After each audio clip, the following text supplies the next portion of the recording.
నమస్తే, నేను Kavitha. Welcome to I dream news and నిజాలు. బంగ్లాదేశ్లో జనరల్ ఎలక్షన్స్ రేపు జరగబోతున్నాయి. ఇమ్మీడియట్గా కౌంటింగ్ స్టార్ట్ అవుతుంది. శుక్రవారం రోజు రిజల్ట్స్ అనేవి రాబోతున్నాయి. అక్కడ హిందూ మైనారిటీల మీద ఇప్పటికే దాడులు కొనసాగుతూనే ఉన్నాయి. వరుసగా అలాంటి దురాగతాలు కంటిన్యూ అవుతున్నటువంటి నేపథ్యంలో హిందువులు ఎలాంటి డిసైడింగ్ ఫ్యాక్టర్ ప్లే చేయబోతున్నారు. అందులోనూ పర్టికులర్గా బంగ్లాదేశ్లో జరగబోతున్నటువంటి ఎన్నికల్లో సర్వేల మీద భారతదేశం కూడా ఆసక్తి కనబరుస్తోంది. ఎందుకలా? మొత్తంగా బంగ్లాదేశ్ ఎలక్షన్స్ని మనం ఎలా చూడొచ్చు? మనతో పాటుగా ఉన్నారు సీనియర్ జర్నలిస్ట్ సురేష్ కొచతిల్ గారు. సార్ నమస్తే. సో బంగ్లాదేశ్ ఈ మధ్య కాలంలో విపరీతంగా వార్తల్లో ఉంది. అందులోనూ షేక్ హసీనా భారతదేశంలో ఉన్నప్పుడు అక్కడికి వెళ్లకుండానే ఎలక్షన్స్ తను పార్టిసిపేట్ చేయకుండానే జరుగుతున్నటువంటి ఎన్నికలు ఇవి. మొత్తంగా 350 అంటే 300 స్థానాలకి ఎన్నికలు జరగబోతున్నాయి. ఎలా ఉంది సార్ అక్కడ అంత ట్రెండ్ అనేది? ఇప్పుడైతే టచ్ అండ్ గో ఉంది సర్వేలో. ఎందుకంటే BNP, Bangladesh nationalist party, Tarique Rahman, Khaleda Zia కొడుకు లీడ్ చేస్తున్న పార్టీ 34% పర్సంటేజ్ ఓట్తోని, అంటే ఒపీనియన్ పోల్స్లో ముందుకుంది. కానీ జస్ట్ బిహైండ్ దమ్ తారిక్ రహమాన్ వాళ్ళ జమాత్ పార్టీ 32% ఓట్లతోని ఒపీనియన్ పోల్స్లో ఉన్న సెకండ్ పొజిషన్. అంటే ఇద్దరిని కలిపితే ఒక 64% వస్తుంది. మిగతా ఆల్మోస్ట్ 30% ఎక్కడ ఉన్నారు, వాళ్ళు ఇంకా డిసైడ్ చేయలేదు. దీంట్లో పెద్ద ఒక సెగ్మెంట్ అవామీ లీగ్కి లాస్ట్ టైం ఓటేసిన వాళ్ళు. ఈసారి అవామీ లీగ్ని బ్యాన్ చేస్తారు, ఖాలిదా జియా వాళ్ళ పార్టీని. వాళ్ళు ఎవరికి ఓటేస్తారని పెద్ద ఒక క్వశ్చన్ వస్తుంది. చాలామంది దాంట్లో బిఎన్పికి ఓటేస్తా అంటున్నారు. అంటే లాస్ట్ మినిట్లో ఒక స్వింగ్ వస్తే బిఎన్పి గెలిచేస్తారు. 300 సీట్లు బిఎన్పి గెలుస్తే, ఉన్న సీట్లలో వాళ్ళకి 150 నుంచి 160 స్థానాలు వస్తే కూడా వాళ్ళ మెజారిటీ వచ్చేస్తుంది. మిగతా 50 స్థానాల్లో మహిళల కోసం రిజర్వ్డ్ ఉంది.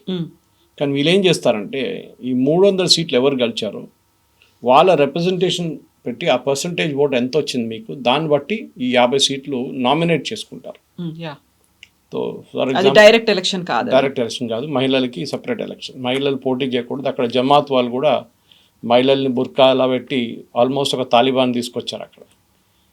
ఇదే జమాత్ని ఖాలిదా జియా ఉన్నప్పుడు బ్యాన్ చేశారు. దానికన్నా ముందు వాళ్ళు ఓట్ అయ్యారు. ఇన్ఫ్యాక్ట్ తారిక్ రహమాన్ 3 సార్లు గెలిచారు. ఆయన 3-4 సార్లు గెలిచారు ఎలక్షన్ ఇప్పుడు దాకా. ఇప్పుడు జరగబోయే ఎలక్షన్లో చాలా మట్టుకు అక్కడున్న లోకల్ పాలిటిక్స్ కూడా చాలా ఇన్ఫ్లుయెన్స్ అవుతుంది.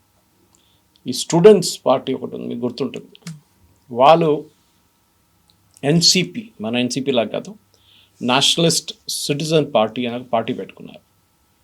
వాళ్ళు యూజువలీ కాన్సన్ట్రేటెడ్ అరౌండ్ ఢాకా, కొంచెం ఢాకా చుట్టుపక్కల ఉన్న యూనివర్సిటీస్ అంతా వాళ్ళకి ఇన్ఫ్లుయెన్స్లో ఉంది. బంగ్లాదేశ్లో 25% మంది 18 to 25 ఏజ్ గ్రూప్లో ఉన్నారు. సో డిసైడింగ్ ఫ్యాక్టర్ అవుతారు. 1/4. సో డెఫినెట్గా వాళ్ళు డిసైడింగ్ ఫ్యాక్టర్ అవుతారు.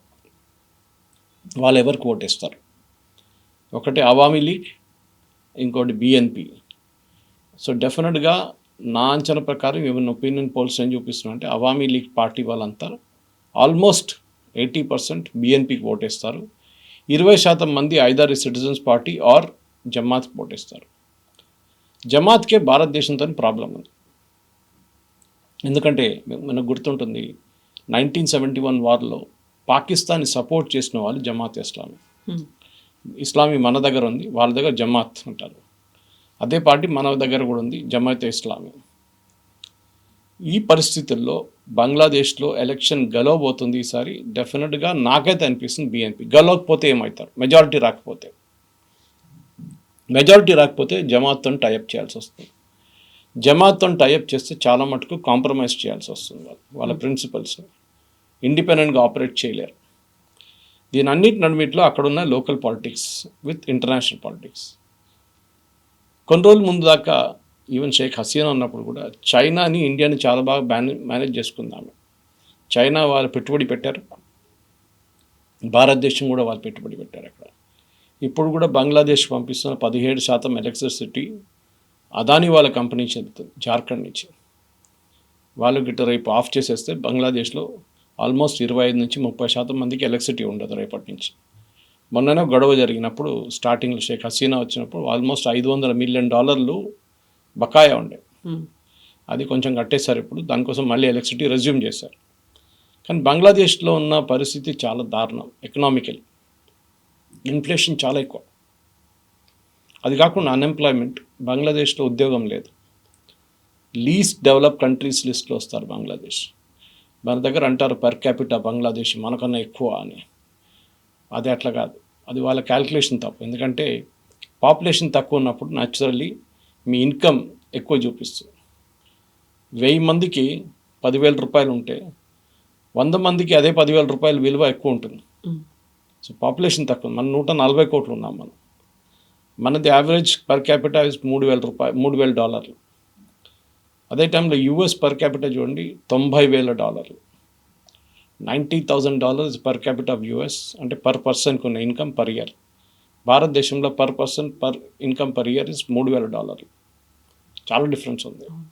బంగ్లాదేశ్ మెయిన్ ఎక్స్పోర్ట్, వాళ్ళు దాని మీద బతుకుతారు, అది టెక్స్టైల్స్. ఇప్పుడు మనం చూసాం నిన్ననే కొత్త ఒప్పందం చేసుకున్నారు బంగ్లాదేశ్ యూఎస్ కలిసి. అది ఎలక్షన్లో కూడా చాలా మటుకు ఇన్ఫ్లుయెన్స్ చేస్తుంది. దానికోసం ఒకరోజు ముందు సైన్ చేశారు. ఎందుకంటే ఇప్పుడున్న గవర్నమెంట్కి క్రెడిబిలిటీ లేదు. మొహమ్మద్ యూనస్కి they are not unelected government. వాళ్ళు ఎట్లా సంతకం పెడతారు? కొత్త గవర్నమెంట్ వచ్చిన తర్వాత పెట్టాలి కదా, చేయలేదు. ముందే చేసుకున్నారు యూఎస్ వాళ్ళు. దాంట్లో ఏం చెప్పారంటే బంగ్లాదేశ్ నుంచి యూఎస్కి పంపిస్తున్న కొన్ని టెక్స్టైల్స్ మీద 0% ఉంటుంది. ఈ ఎలక్షన్లో అది ఇన్ఫ్లుయెన్స్ కాబోతుంది. ఎందుకంటే 0% ఇచ్చారు చూడండి, ఎవరు చేపించారు అని ఒక క్రెడిట్ తీసుకోవడానికి చాలామంది ఉంటారు ఇప్పుడు దాంట్లో. బంగ్లాదేశ్లో చాలామంది మహిళలు పనిచేస్తున్న ఇట్లాంటి ఫ్యాక్టరీస్లో, వాళ్ళ ఓట్లు చాలా ఇంపార్టెంట్. మనం చూడాల్సిందంటే ఇప్పుడు రేపు జరగబోయే ఎలక్షన్లో 38% దాకా బిఎన్పి తీసుకెళ్ళిపోతే వాళ్ళకి ఒక 170 నుంచి 180, 190 దాకా కూడా వెళ్ళచ్చు. పాకిస్తాన్కి ఒక రోల్ కూడా ఉంది దాంట్లో. అక్కడ పాకిస్తాన్ సపోర్ట్ చేస్తుంది ఈ స్టూడెంట్స్ వింగ్ని. అది కాకుండా that is NCP plus Jamaat ఇప్పుడు షేక్ హసీనా టైంలో బ్యాన్ చేస్తుంది. మీకు గుర్తుంటారు, ఎలక్షన్లో పోటీ చేయలేరు వాళ్ళు. ఇప్పుడు షేక్ హసీనాని బ్యాన్ చేశారు. బంగ్లాదేశ్ ఎలక్షన్ ఒక షామ్. ఎందుకంటే ఇంటర్నేషనల్ లెవెల్లో ఒక పార్టీని మీరు పోటీ చేయకుండా ఉండడానికి బ్యాన్ చేస్తే then that is a sham. ఎందుకంటే ప్రెసిడెంట్ ట్రంప్ ఎప్పుడు వెనజువేలా గురించి చెప్తూ ఉంటారు. అక్కడ అదే జరుగుతుంది. అపోజిషన్ లీడర్ని వాళ్ళ కంట్రీ నుంచి బయటికి తీశారు. ఇదే బంగ్లాదేశ్లో జరుగుతుంది కదా. So why is US accepting it? అది మనం ఫస్ట్ క్వశ్చన్ అనమాట. కానీ కవిత గారు ఇప్పుడు చెప్పిన దాని ప్రకారం బంగ్లాదేశ్లో ఎవరు గెలిచినా కానీ BNP or Jamaat or NCP or a coalition of all this, వాళ్ళ ఎకానమీ చాలా పెద్ద ప్రాబ్లంలో ఉంది. పాకిస్తాన్ కన్నా దారుణ స్థితిలో ఉన్నారు బంగ్లాదేశ్. కానీ అక్కడ అడ్వాంటేజ్ ఏంటంటే యూఎస్ పెద్ద పెట్టుబడి పెడుతున్నారు అక్కడ. వాళ్ళకి యూఎస్కి బంగ్లాదేశ్ని చైనాని కౌంటర్ చేయడానికి వాడుకుంటారు. ఎస్పెషల్లీ సౌత్ చైనా సీ కానివ్వండి, నార్త్ బంగ్లాదేశ్లో కూర్చుంటే వాళ్ళకి చైనా టిబెట్ వైపు నుంచి చైనాని మానిటర్ చేయొచ్చు వాళ్ళు. బంగ్లాదేశ్ కూడా అప్పుడప్పుడు హిందువుల మీద మనం చూస్తుంటాం రెగ్యులర్గా దాడి జరుగుతుంది. అది ఓపెన్ చేశారు ఇప్పుడు కామెంటరీతోని, దట్ హిందువుల మీద చాలా మటుకు దాడి జరుగుతుంది. నిన్న కూడా జరిగింది, ఇంకా జరుగుతుంది. మనం ఏం చేయలేము. ఎందుకంటే షేక్ హసీనా ఉన్నప్పుడు దాకా మనకు ఒక పట్టు ఉండే అక్కడ హిందువులు సేఫ్గా ఉన్నారు. 17 నుంచి 18% ఉన్న హిందువులు 24 దాకా ఉండే యాక్చువల్లీ ఇండిపెండెన్స్ టైంలో. ఇప్పుడు 4% కూడా లేరు. అప్పుడు కూడా కొంతమంది అంటారు 1 కోటి మంది ఇప్పుడు కూడా ఉన్నారు బంగ్లాదేశ్లో. వాళ్ళు ఎవరికి వేస్తారు ఓట్లు? చిటగాంగ్ వైపు అని కానివ్వండి, సిల్హెట్ వైపు కానివ్వండి, ఇట్లాంటి చాలా మటుకు ఉన్నాయి. ఎవరికి ఓటేస్తారు వాళ్ళు? అక్కడే వచ్చింది క్రూషియల్ ఫ్యాక్టర్. సో ఒక నెల ముందు ఒక అనౌన్స్మెంట్ ఉండే దట్ ఈ హిందువులందరూ కలిసి వాళ్ళు ఒక ఓన్ పార్టీ పెట్టుకున్నారు, 70 సీట్లు పోటీ చేయబోతున్నారని. కానీ దాని తర్వాత ఎక్కువ దాని మీద న్యూస్ లేకుండే. బహుశా ఈ ఎలక్షన్లో ఒక 50 స్థానాలు వాళ్ళు పోటీ చేస్తారు. ఎన్ని గెలుస్తారు అనేది పెద్ద ఒక క్వశ్చన్ మార్క్. ఎందుకంటే హిందువులు ఒకరే ఓటేసి గెలవడం అంటే బంగ్లాదేశ్లో ఇంపాసిబుల్. బంగ్లాదేశ్ ఇప్పుడు అందరూ చెప్తున్నారు ఏంటంటే ఒక తాలిబాన్ రూల్డ్ ఆఫ్ఘనిస్తాన్ లాగా మారిపోతుంది బంగ్లాదేశ్.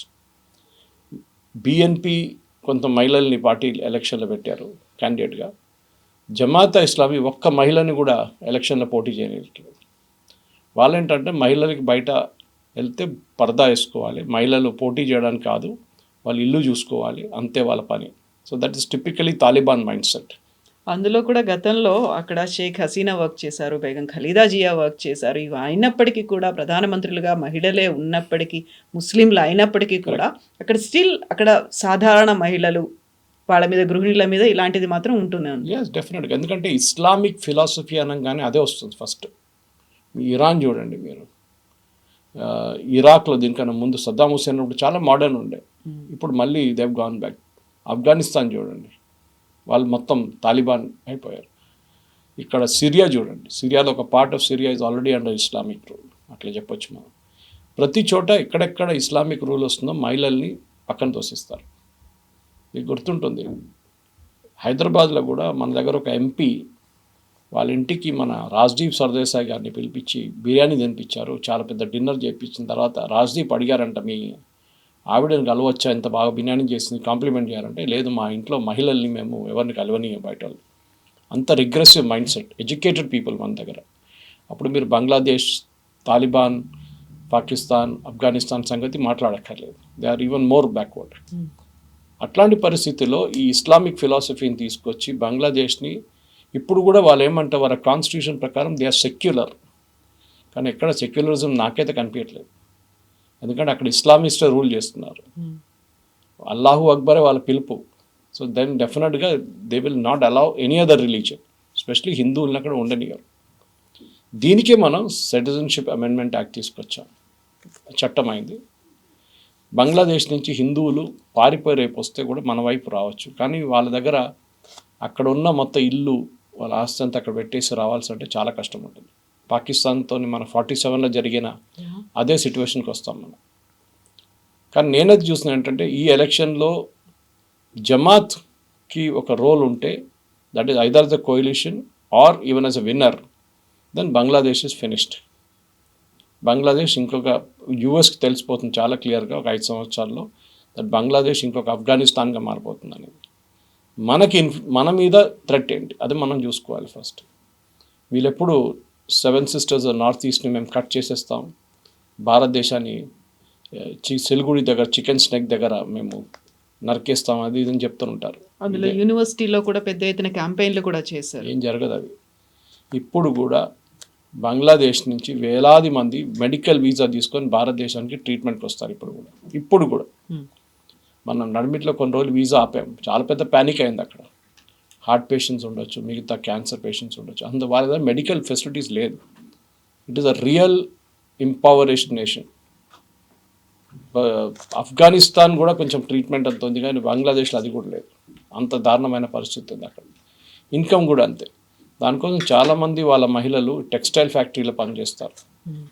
ఇప్పుడు యుఎస్ ఇంత 0% ఎందుకు ఇచ్చారంటే, వాళ్ళు అంటున్నారు వాళ్ళ పేదోళ్ళు, మహిళలకు ఉద్యోగం కావాలి కదా, అక్కడ మహిళలకి మనం టారిఫ్ పెడితే వాళ్ళకి డిమాండ్ ఉండదు, ప్రోడక్ట్ ఉండదు, మహిళలకు ఉద్యోగం ఉండదు, మనం సపోర్ట్ చేయాల్సి చెప్పి యుఎస్ లాజిక్ అదనమాట. కానీ ఈ ఎలక్షన్ అయితే ఇట్స్ ఎ షామ్, అదైతే కరెక్ట్. ఎందుకంటే ఒక పార్టీని మీరు పోటీ చేయనట్లేదు.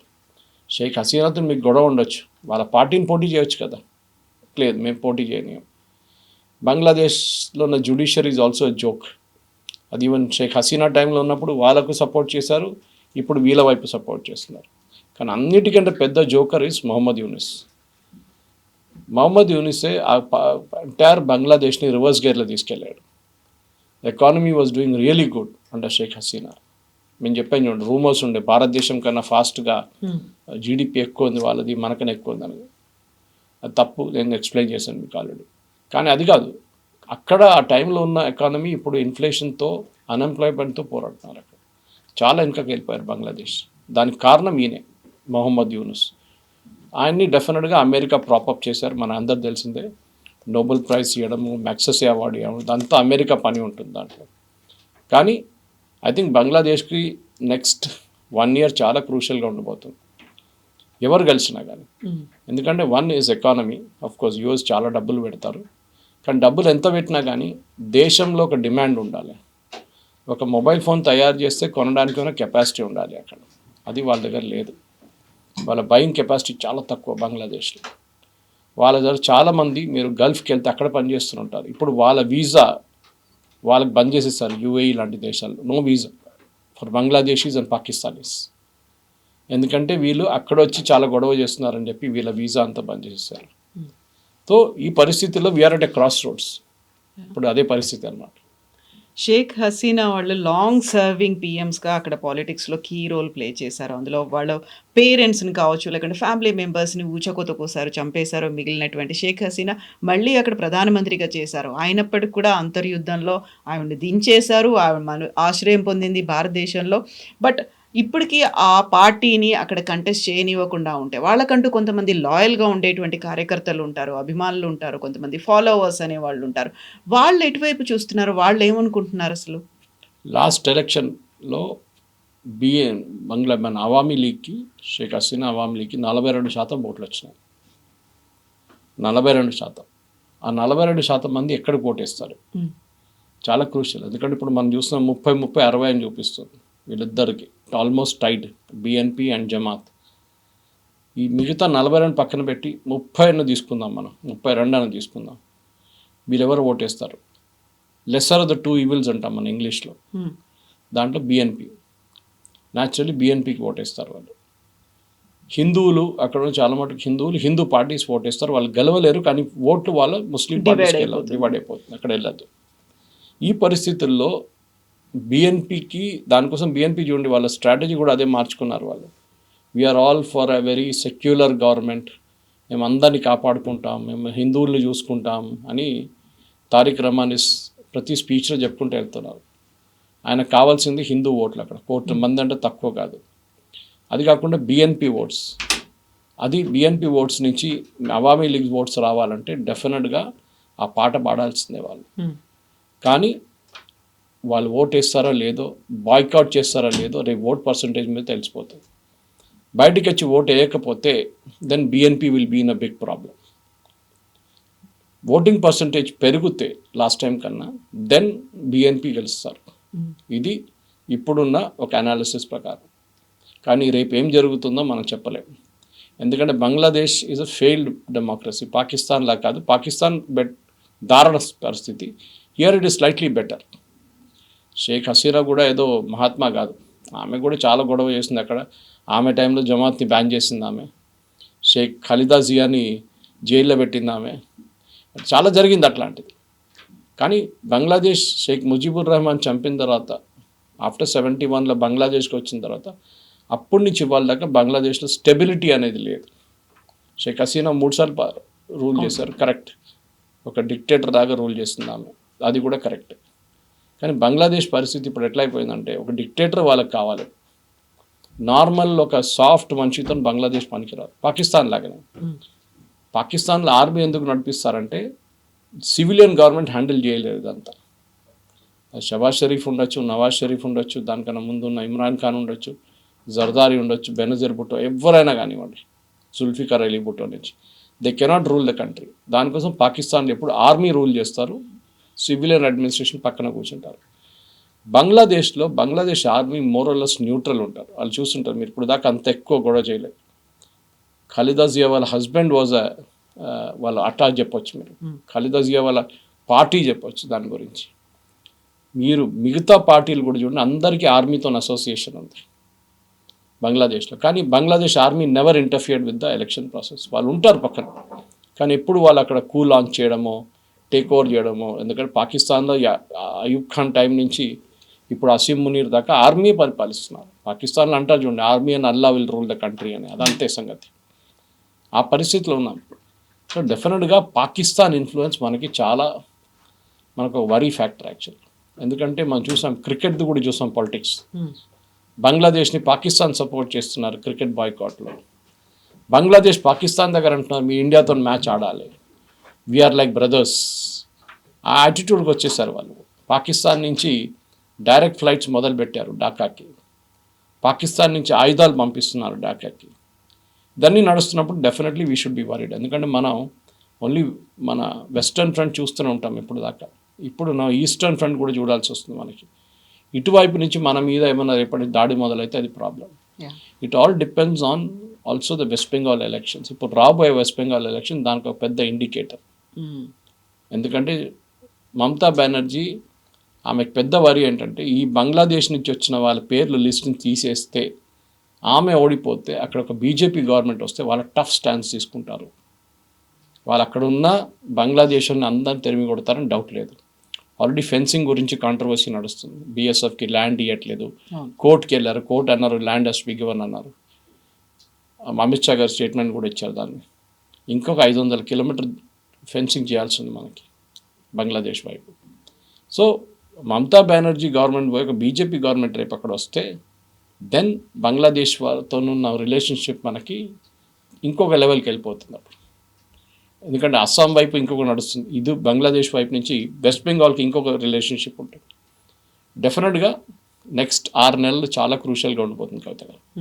సో ఇప్పుడు హిందువులకి సంబంధించి RSS chief Mohan Bhagwat very రీసెంట్గా చేసినటువంటి కామెంట్స్, హిందువుల మీద బంగ్లాదేశ్లో అట్రాసిటీస్ జరుగుతున్నాయి, అక్కడ హిందువులు తిరగబడితే ప్రపంచవ్యాప్తంగా ఉన్నటువంటి హిందూ సమాజం వాళ్ళకి సపోర్టివ్గా ఉంటుంది అనేది. ఆ మెసేజ్ వాళ్ళకి రీచ్ అయిందా, వాళ్ళు ఎలా రియాక్ట్ అవుతున్నారు అని ఆలోచించే లోపే మళ్ళీ అటాక్స్ అవుతున్నాయి, అక్కడ హిందువులు చనిపోతూ ఉన్నారు, వ్యాపారాల మీద, మహిళల మీద, వీటన్నిటి మీద.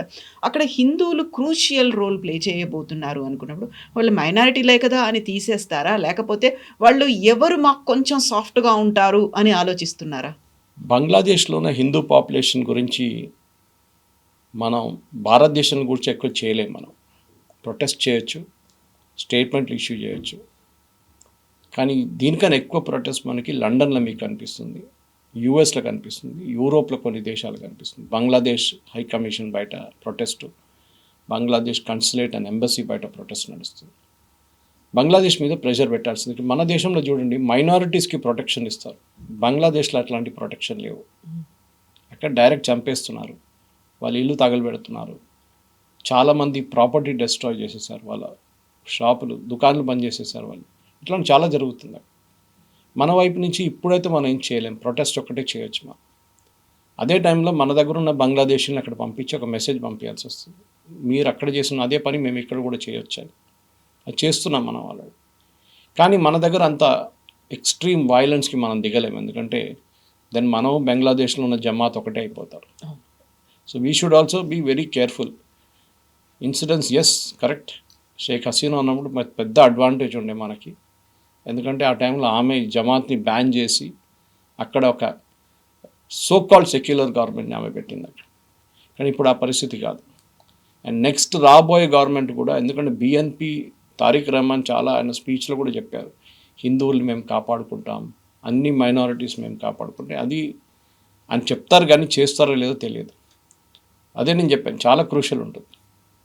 127 మిలియన్ మంది ఓటేసినప్పుడు బంగ్లాదేశ్లో 50% కన్నా ఎక్కువ సెంటర్స్, ఓటింగ్ సెంటర్స్ చాలా రిస్కీ ఉందంటున్నారు. అక్కడ హిందువుల్ని కూడా ఓటు వేయనిస్తారా లేదా అని కూడా డౌట్ వస్తుందంట. ఇది మనం బెంగాల్లో చూస్తున్నాం, వెస్ట్ బెంగాల్, ముషీదాబాద్, మాల్డా ఇట్లాంటి ఏరియాస్లో హిందువులు ఓటేయడానికి ఇంపాసిబుల్. అక్కడ మన దేశంలో నీ పరిస్థితి ఉంటే బంగ్లాదేశ్ ఏం పరిస్థితి ఉంటుంది ఆలోచించండి. సో హిందువులకి బయటకు వచ్చి ఓటేయడానికి ఇస్తే ఇంకో మాట. లాస్ట్ టైం మనం చూసాం బెంగాల్లో కూడా హిందువులు ఓటేసిన తర్వాత హిందువుల మీద దాడి చేశారు చాలా మటుకు, వాళ్ళ దుకాణం తగలబెట్టారు, ఇల్లు తగలబెట్టారు, కొంతమంది చనిపోయారు. కానీ బంగ్లాదేశ్లో దానికన్నా పెద్ద ఒక పోస్ట్ ఎలక్షన్ రైట్ జరగవచ్చు, అది ఎలక్షన్ రిజల్ట్ వచ్చిన రోజు తెలిసిపోతుంది. బిఎన్పికి మెజారిటీ వచ్చింది చూడండి, సేఫ్ ఉంటాం కొంచెం. కానీ జమాత్ అండ్ బిఎన్పి ఈక్వల్గా వస్తే వీళ్ళు కొత్త గవర్నమెంట్ వీళ్ళిద్దరు కలిసి ఫామ్ చేయాల్సి వస్తుంది, అప్పుడు మొత్తం సిచ్యువేషన్ మారిపోతుంది. అది మనం చూడాల్సి. ఈ సిచ్యువేషన్లో ఇప్పుడున్న పరిస్థితుల్లో జమాత్ని పైకి రానికూడదు అని భారతదేశానికి ఒక సెల్ఫిష్ ఇంట్రెస్ట్ ఉంది, అక్కడున్న హిందువులకు కూడా ఉంది. 3 unknown factor is this NCP, national citizens party. ఈ యంగ్స్టర్స్ది వాళ్ళు ఏం చేస్తారు, వాళ్ళకి ఓట్లు వస్తాయి కానీ అన్ని సీట్లు రావు. ఈవెన్ 10 సీట్లు వచ్చి రేపు బిఎన్పి 10 సీట్లు తగ్గితే then they will become king makers. ఈ పరిస్థితిలో ఉన్నాం ఇప్పుడు. సో మేము చూడాల్సింది ఇప్పుడు షేక్ హసీనా భారతదేశంలోనే ఉంది అండ్ ఖలీదా జియా చనిపోయారు. సో ఇద్దరు లేకుండా ఇద్దరు టెన్యూర్స్ చూసాము. మహమ్మద్ యూనిస్ 1.5 year ఆయన పాలన ఎలా ఉంది, డిజాస్టర్, దాని డౌట్ లేదు. సో ఇప్పుడు ఎంటైర్లీ డిఫరెంట్ ఒక గవర్నమెంట్ రాబోతోంది, ఇంకెవరో ఎమర్జ్ అయ్యి ఇంకొక లీడర్ రాబోతున్నారు. ఆ పాలన ఎలా ఉంటుంది, అది ఇంపాక్ట్స్ ఎలా ఉంటాయి, భారతదేశం అబ్జర్వ్ చేస్తుందా, లైట్ తీసుకుంటుందా? మనం శ్రీలంక వైపు చూడాల్సింది, నేపాల్ వైపు చూడాల్సి. నేపాల్లో ప్రధానమంత్రి ఎవరైనా పడితే మీకు తెలియదు, బహుశా తెలియదు. అవును. శ్రీలంక దిశనాయక్ ఆయన ఎవరో ఉన్నారు ఇప్పుడు, ఆయన పేరు నాకు, ఎందుకంటే క్రికెట్ కాంట్రవర్సీ వచ్చినప్పుడు ఆయన పేరు పైకి వచ్చింది మొన్న, దానికోసం నాకు గుర్తుంది. Problem is not that. ఈ చిన్న చిన్న కంట్రీస్, అది మన ముజిబుర్ రెహమాన్ అసాసినేషన్ నుంచి చూసుకుంటూ వస్తున్నాం, జియావుర్ రెహమాన్ అసాసినేషన్ చూసాము, నెక్స్ట్ ఖలీదా జియాని ఎక్కడి నుంచి వాళ్ళు తెలివి కొట్టిన చూసాము.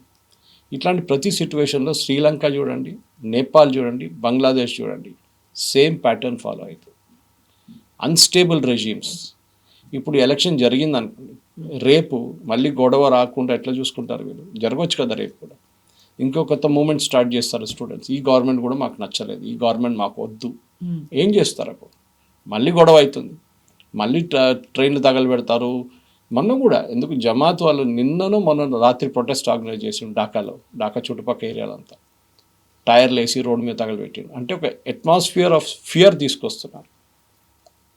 మీరు గిట్ట బిఎన్పికి ఓటేస్తే ఆర్ షేక్ హసీనా వాళ్ళ పార్టీ వాళ్ళు ఇంకా స్టూడెంట్స్ పార్టీకి కాకుండా హిందువులతోనే వెళ్ళి కుమ్మక్కే ఓటేస్తే దెన్ మేము మిమ్మల్ని చూసుకుంటాం అని చెప్పి ఒక ఓపెన్ థ్రెట్ వచ్చేస్తుంది. సో మనం ఇజ్రాయలీస్ గురించి ఎప్పుడు మాట్లాడుతుంటాం, they are a threatened generation అని.